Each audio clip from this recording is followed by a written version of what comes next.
Tidak timbul rasa serik dan trauma, pelawak juga anggota senario Yasin menyifatkan insiden penahanannya di Jeddah, Arab Saudi sebelum ini sebagai satu musibah yang perlu disyukurinya.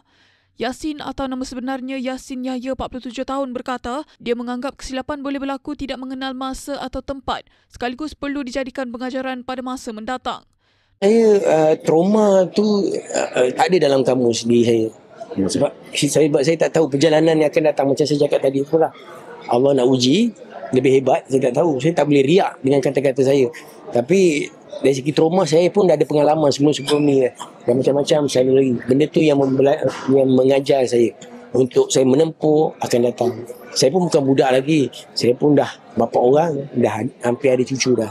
Jadi itulah saya bagi saya pengalaman yang lalu menguatkan lagi diri saya untuk saya terus ke hadapan. Beliau berkata demikian pada sidang media konsert The Last Kopek Senario Union 30 tahun di Kuala Lumpur pada 9 Disember.